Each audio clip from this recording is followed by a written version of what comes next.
Olá, que bom ter você aqui. Hoje a gente vai conversar sobre um assunto fascinante: como a personalidade de uma criança começa a se formar. É um processo que começa, olha, desde o nascimento. É uma combinação incrível de fatores biológicos, emocionais e sociais. Para a gente entender isso de um jeito bem claro, vamos usar uma imagem, uma metáfora.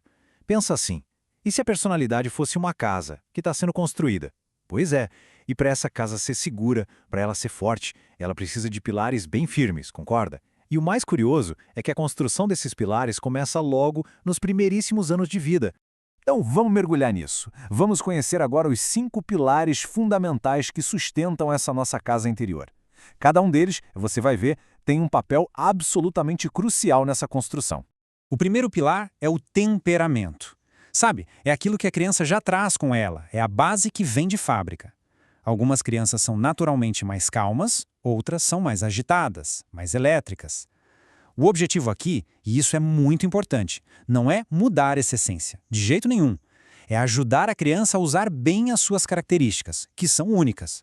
Em segundo lugar, temos o ambiente. A família, o cuidado, o afeto, os exemplos, tudo isso vai moldando a criança. E aqui tem uma ideia central. As crianças aprendem muito mais pelo que elas veem, pelo exemplo, do que pelo que a gente fala. O ambiente da família é um dos professores mais importantes que existem. O nosso terceiro pilar são as experiências. Cada desafio, sabe, cada conquista e até mesmo as frustrações, tudo isso vai construindo memórias emocionais. São essas vivências que formam a segurança, a confiança, a coragem. E o nosso papel como adultos é ajudar a criança a processar tudo isso de um jeito saudável. Agora, o quarto pilar, o desenvolvimento psíquico. É fundamental a gente lembrar que o cérebro de uma criança ainda está em plena formação. Muitas vezes, as crianças agem movidas puramente pela emoção, porque aquela capacidade de pensar antes de agir ainda está amadurecendo. É um processo que exige muita paciência e orientação. E, finalmente, chegamos ao quinto pilar, as virtudes. Pensa nelas como se fossem as ferramentas que ajudam a direcionar a personalidade para o que é bom, para o que é correto. Gratidão, paciência, responsabilidade são qualidades que podem ser ensinadas sim e que fortalecem toda a estrutura dessa casa. Bom, agora que a gente já falou dos 5 pilares, vamos focar um pouquinho mais naquele que é o mais prático de todos, as virtudes. Como é que a gente pode usar essas ferramentas tão essenciais para guiar as crianças, hein?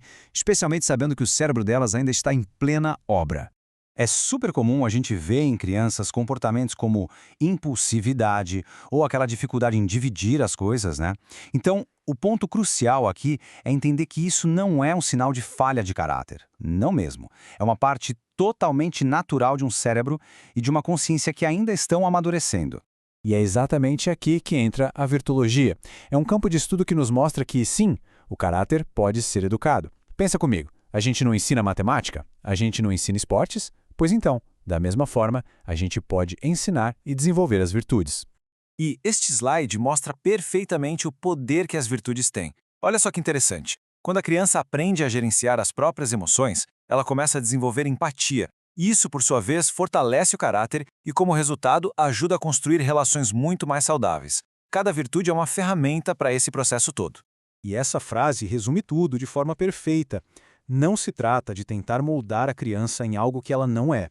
A abordagem é respeitar o temperamento único dela e oferecer as ferramentas certas para que ela possa construir a partir da sua base natural e desenvolver o seu melhor potencial.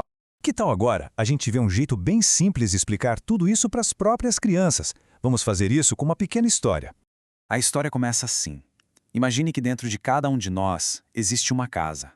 E o nome dessa casa é personalidade. E essa casa precisa ser muito, muito forte para nos proteger e nos abrigar durante a vida inteira. E essa casa se apoia em pilares muito especiais. Um deles é a sua energia única, o seu jeitinho de ser, que é o temperamento. Outro é a sua família, as pessoas que cuidam de você. O terceiro pilar são todas as suas aventuras e tudo que você aprende. E o quarto é o seu cérebro, que fica mais forte a cada dia que passa. Mas tem um quinto pilar que é o mais especial, o mais mágico de todos. São as virtudes. Isso mesmo. As virtudes são tipo Superpoderes do coração. Poderes que todo mundo tem a capacidade de despertar dentro de si. Quer ver como eles funcionam? O superpoder da bondade a gente usa quando ajuda um amigo. O da paciência, quando esperamos a nossa vez de brincar. O da coragem aparece quando a gente tenta fazer uma coisa nova, mesmo com um pouquinho de medo. E o da gratidão, esse a gente usa sempre que diz obrigado com o coração. E a parte mais legal é que toda vez que a gente usa um desses superpoderes do coração, a nossa casinha interior fica mais forte, mais bonita e cheia de luz. Então, qual é a lição mais importante para pais e educadores, que são os arquitetos, nesse grande projeto de construção? A mensagem é muito clara. A infância é o terreno mais fértil que existe para a gente plantar as sementes das virtudes. A orientação, o exemplo, tudo que a gente faz durante esses anos de formação tem um impacto profundo e que vai durar a vida toda. Ao ajudar uma criança a desenvolver virtudes, a gente não está só ajudando a ter uma infância mais feliz. Nós estamos, na verdade, plantando sementes para formar adultos mais conscientes, mais responsáveis e, acima de tudo, mais humanos. Isso nos deixa com uma reflexão final, né? A construção está sempre acontecendo e cada pequena ação, cada gesto conta muito. A pergunta que fica no ar é: que sementes vale a pena a gente plantar hoje?